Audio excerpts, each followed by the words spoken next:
কাজের সূত্রে আমরা দুজনেই শহরে থাকি। আমরা বলতে আমি আর আমার স্বামী রাজা।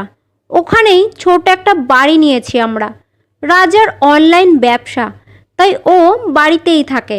কিন্তু আমাকে আবার সকাল 9টার মধ্যে বেরোতে হয়।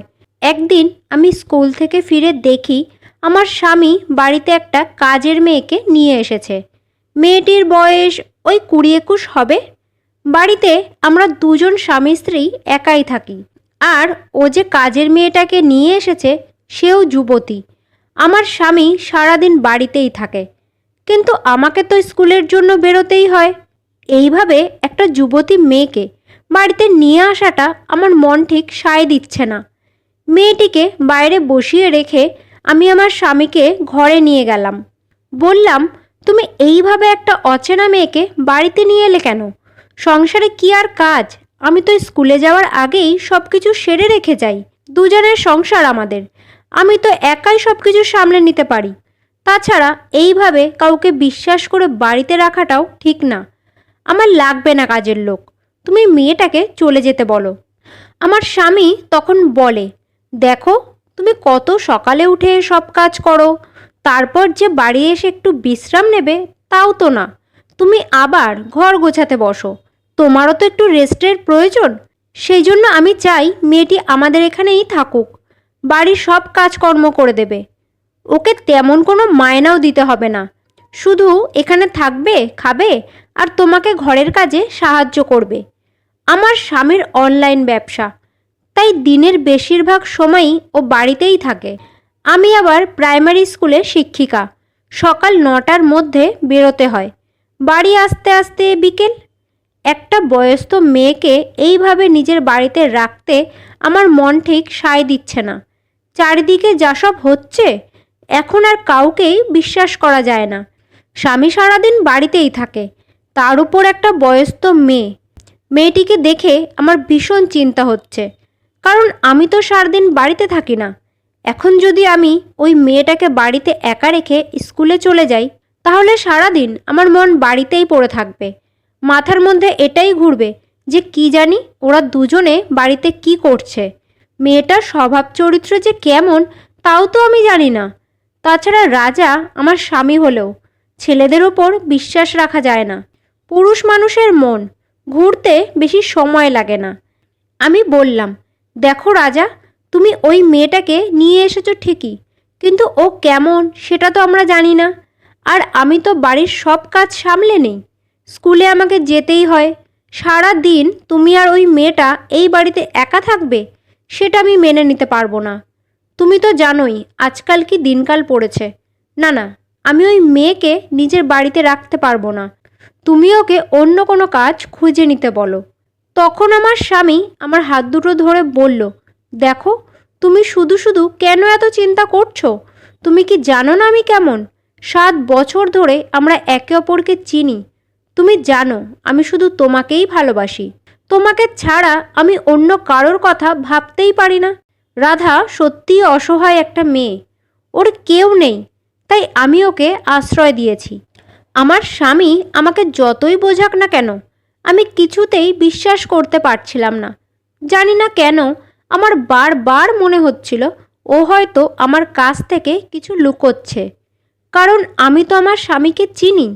ওই বা হঠাৎ কেন একটা অচেনা মেয়েকে বাড়িতে নিয়ে এসে রাখবে? কিন্তু আমি বা এখন কি করব? আমার স্বামী যখন মেয়েটাকে বাড়িতে নিয়েই এসেছে, তখন আমি তো আর অমানুষের মতো মেয়েটাকে বাড়ি থেকে বের করে দিতে পারি না। থাকুক না হয় কিছুদিন এখানে, তারপর ভেবে দেখব কি করা যায়। আমি রাধাকে রান্নাঘরের পাশের রুমটা খুলে দিলাম থাকার জন্য, আর বললাম কাল সকালে সব কাজ বুঝিয়ে দেব। কিন্তু পরের দিন সকাল 7টায় ঘুম থেকে উঠে দেখি সকালের সব বাসি কাজ কমপ্লিট। তারপর আমি চলে গেলাম বাথরুমে। ভাবলাম ফ্রেশ হয়ে সকালের জলখাবারটা বানিয়ে নিই। কিন্তু রান্নাঘরে গিয়ে দেখি রাধা চা বানাচ্ছে। ব্রেড টোস্ট আগেই করে রেখেছে ও। আমি তো দেখে অবাক, মেয়েটা কত সকাল সকাল উঠে এত কিছু করে ফেললো। আমাকে দেখেই বলল, বৌদি, আপনি টেবিলে গিয়ে বসুন, আমি এক্ষুনি জলখাবার নিয়ে আসছি। টেবিলে বসতেই দেখি জলখাবার চলে এলো। আমার দিকে 1 কাপ চা এগিয়ে দিয়ে যখন আরেক কাপ চা রাজার দিকে এগিয়ে দিল, আমি সাথে সাথে বললাম, ওকে চা দিও না, ও খায় না। আমার কথা শুনে মেয়েটা বলল, না না বৌদি, এটা তো কফি। তারপর আমি জলখাবার খেয়ে বেরিয়ে গেলাম স্কুলের জন্য। কিন্তু স্কুলে গিয়ে ক্লাস আর কী নেব, আমার মাথায় শুধু এটাই ঘুরছিল যে মেয়েটা একদিন এসেই কি করে জানলো রাজা কফি খায়। সত্যি কথা বলতে আমার মনটা বাড়ির দিকেই পড়েছিল। কি জানি ওরা দুজন কি করছে, না চাইলেও খারাপ খারাপ ভাবনা চিন্তা আমার মাথায় ঘোরাফেরা করছে।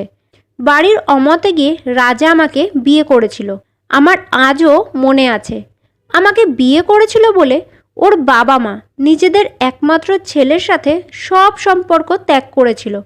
বাড়ির চৌকাঠ থেকেই আমাদের দুজনকে চলে যেতে বলা হয়েছিল, কারণ তাদের চাকরি করার শহরে মেয়ে বাড়ির বউ হিসাবে পছন্দ না। ওনারা রাজার জন্য আগেই মেয়ে ঠিক করে রেখেছিল। তারপর আমরা দুজন 1 বছর আমার বাপের বাড়িতে ছিলাম। ধীরে ধীরে আমার স্কুলের থেকে 1 ঘন্টা দূরে একটা বাড়ি কিনে চলে আসি। তক্ষুনি মনে মনে ঠিক করে নিই, যারা অকারণে আমাকে অপমান করে দরজার বাইরে থেকেই চলে যেতে বলেছিল, আমিও তাদের সাথে আর কোনো রকম সম্পর্ক রাখব না। এখন আর রাজার বাবা মা বেঁচে নেই, কিন্তু আজও আমি ওই অপমান ভুলতে পারিনি। আজ বিয়ের 3 বছর হয়ে গেছে। আমরা দুজনে নিজেদের দুঃখ, কষ্ট, আনন্দ সব কিছু ভাগ করে নিয়েছি। কিন্তু আজ হঠাৎ একটা অচেনা মেয়ে আমাদের মধ্যে চলে এলো। জানি না ও কে, কী উদ্দেশ্য নিয়ে এসেছে আমাদের জীবনে। স্কুলে বসে বসে এই সব কথাই ভাবছিলাম। কখন যে ছুটির ঘন্টা পড়ে গেছে শুনতেই পাইনি। আমাকে বসে থাকতে দেখে অনিমাদি কাছে এসে বলল, কিরে, কি ভাবছিস, বাড়ি যাবি না? আজ তো শনিবার, হাফ ছুটি। আমি বললাম, হ্যাঁ হ্যাঁ চলো। স্কুল থেকে বাড়ি ফিরে দেখি রাধা সমস্ত কাজকর্ম করে রেখেছে, রান্নাবান্না, ঘর মোছা, জামা কাপড় ধোয়া, সব কিছু। এইসব দেখে আমার একটু ভালোও লেগেছিল। এতদিন স্কুল যাওয়ার আগে কাজ সেরে গেলেও বাড়ি এসে আবার কাজ নিয়ে বসতে হতো। সত্যি একটুও রেস্ট পেতাম না। কিন্তু আজ স্কুল থেকে এসে কোনো কাজ করতে হবে না দেখে মনটা ভালো লাগছে। কিন্তু এই ভালো লাগা বেশিক্ষণ ছিল না।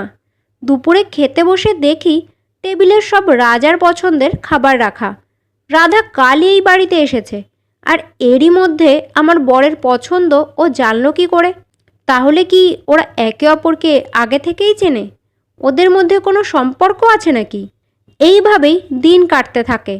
আমাকে এখন আর বাড়ির কোনো কাজই করতে হয় না। ভালো তো লাগে, কিন্তু মনের মধ্যে কোথাও একটা ভয়ও লাগে। তবে আমি যতক্ষণ বাড়িতে থাকি ওদের দুজনকেই চোখে চোখে রাখি। সেদিন হঠাৎ 2 পিরিয়ডে স্কুল ছুটি হয়ে গেলে আমি বাড়ির দরজার সামনে আসতেই কেমন যেন কান্নার আওয়াজ আমার কানে এলো। আমার একটু সন্দেহ হলো, তাই আমি ঘরে না ঢুকে জানলা দিয়ে ঘরের ভেতরে দেখার চেষ্টা করলাম।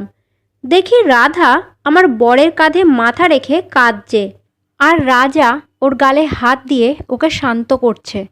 আমার তো দেখেই যেন পায়ের তলা থেকে মাটি সরে গেল। আমি আরও কিছুক্ষণ দাঁড়িয়ে দাঁড়িয়ে ওদের কথা শুনলাম। তারপর যখন ওদের আসল রূপ আমার সামনে এলো, আমার মাথায় যেন আকাশ ভেঙে পড়ল। এ কি শুনছি আমি? এটা কি করে হতে পারে? আমি আর এক মুহূর্ত সময় নষ্ট না করে সোজা ঘরের ভেতরে ঢুকে পড়ি। আমাকে দেখেই ওরা উঠে দাঁড়ালো। দেখে মনে হচ্ছিল যেন ওরা আমায় দেখে ভয় পেয়েছে। আমাকে দেখেই রাধা ওখান থেকে চলে যেতে চাইলো। আমি বললাম, দাঁড়াও, কোথাও যাবে না। তারপর আমি আমার স্বামীর কাছে গিয়ে জিজ্ঞেস করলাম, রাজা, আমি এটা কি শুনছি? এত বড় একটা সত্যি তুমি আমার কাছ থেকে কেন গোপন করলে? আমি তোমাকে কত ভালোবাসি, আর তুমি এত বড় একটা সত্যি গোপন করে গেলে। তুমি আমাকে এই চিনলে? আজ 3 বছর সংসার করেও এই ভালোবাসার পরিচয় দিলে তুমি? তখন আমার স্বামী আমাকে বলল, দেখো, তুমি আমাকে ভুল বুঝছো। আসলে আমি তোমাকে এই জন্য সত্যি কথাটা বলিনি, কারণ আমি ভেবেছিলাম যে সত্যিটা শুনলে হয়তো তোমার খারাপ লাগবে, তুমি এই সত্যিটা মেনে নিতে পারবে না। আমি তখন বললাম, যখন সত্যিটা সামনে চলেই এসেছে তখন আমি সমস্ত ঘটনা জানতে চাই, বলো আমাকে। আমার স্বামী রাজা তখন আমাকে বলল, তুমি যা শুনেছ সেটা সত্যি। ও আমার বোন রাধা। বাবা মা মারা যাওয়ার পর ও কাকু কাকিমার কাছেই থাকতো। যখনই আমি ফোন করে রাধাকে দেওয়ার কথা বলতাম, কাকিমা নানা রকম বাহানা করে ফোনটা রেখে দিত। যেহেতু বাবা বলেছিলেন তুই আর কোনোদিনও এই বাড়িতে ঢুকবি না, তাই আমিও যেতাম না। তবে প্রতি মাসে ওর খরচা পাঠাতাম। কাকিমাকে এটাও বলেছিলাম রাধার জন্য একটা ভালো ছেলে দেখব, কিন্তু কাকিমা মানা করে দিলেন। বললেন রাধা গ্রামের মেয়ে, ও শহরের আদব কায়দার সাথে মানিয়ে নিতে পারবে না, তোর চিন্তা করতে হবে না, আমরা এখানেই ওর জন্য কোনো ভালো ছেলে দেখব। বোন কাকু কাকিমার কাছে আছে ভেবে আমিও নিশ্চিন্তে ছিলাম। 10-15 দিন আগে হঠাৎ একটা অচেনা নাম্বার থেকে ফোন এলো। রিসিভ করতেই ওপারে আমার বোনের আওয়াজ। রাধা কাঁদতে কাঁদতে আমায় বলল, দাদা, কাকু কাকিমা একটা মাঝবয়সী লোকের সাথে আমার বিয়ে ঠিক করেছে। লোকটা কাকুকে অনেক টাকাও দিয়েছে। আমি বিয়ে করব না দাদা, তুই আমাকে বাঁচা। আমি সেই মুহূর্তেই বাড়ি যাই আর ওখান থেকে রাধাকে এখানে নিয়ে আসি। ভেবেছিলাম হয়তো তুমি এই ব্যাপারটা মেনে নেবে না, কারণ আমার বাবা মা তোমার সাথে যে ব্যবহারটা করেছিল আমি জানি তুমি সেটা আজও ভুলতে পারোনি। তাই ঠিক করি রাধাকে কোনো ভালো লেডিস হস্টেলে রাখবো। যখন হোস্টেলে গেলাম তখন জানতে পারলাম 1 মাস পর ওখানে ঘর পাওয়া যাবে, তাই ওকে বাড়িতে নিয়ে আসি। তবে তুমি চিন্তা করো না, আর 1 সপ্তাহ পরই আমার বোন হোস্টেলে চলে যাবে। আমার স্বামী রাজার কথা শুনে আমার ভীষণ খারাপ লাগলো। তখন আমি আমার ছোট ননদ রাধার হাতটা ধরে বললাম, তুমি কোথাও যাবে না, তুমি আমার একমাত্র ননদ, আমার ছোট বোনের মতো। তোমার বাবা মা এই পৃথিবীতে নেই, কিন্তু দাদা বৌদি তো আছে। নিজের বাড়ি থাকতে তুমি হোস্টেলে থাকবে কেন? আমার কথা শুনে ওদের দুজনেরই চোখে জল চলে আসলো। আমি তখন আমার স্বামীর দিকে তাকিয়ে বললাম, তুমি সত্যিই আমাকে এতটা ছোট মনের মেয়ে ভাবো? এই বলে আমারও চোখ দিয়ে জল বেরিয়ে আসলো। আমার স্বামী তখন আমার চোখের জল মুছিয়ে দিয়ে বলল, সরি, আমাকে ক্ষমা করে দাও। আমি রাধাকে বললাম, আজ থেকে এটা তোমারও বাড়ি। তুমি এই বাড়িতে কাজের মেয়ে হিসেবে নয়, আমার ছোট বোন হিসেবে থাকবে। তোমার যখন যা কিছুর প্রয়োজন হবে আমাকে বলবে। আমার কথা শুনে রাধা আমাকে জড়িয়ে ধরে খুব কাঁদলো। তারপর থেকে রাধা আমাদের সাথেই থাকে। বারণ করা সত্ত্বেও ও আগের মতোই বাড়ির সব কাজ সেরে রাখে। আমরা 3 জন বেশ ভালোই আছি। 2 বছর পর আমাদের বাড়িতে আবার এক নতুন সদস্য এলো, আর সে হলো আমার ছেলে, আমার সোনা বাবা। তারপর একটা ভালো ছেলে দেখে আমরা রাধার বিয়ে দিলাম। নতুন সংসারে ও ভালোই আছে, আর আমরাও ভালো আছি। বন্ধুরা, আশা করছি আজকের এই গল্পটা তোমাদের ভালো লেগেছে। যদি গল্পটা ভালো লেগে থাকে তাহলে ভিডিওটাকে একটা লাইক আর চ্যানেলটাকে সাবস্ক্রাইব করার অনুরোধ রইল।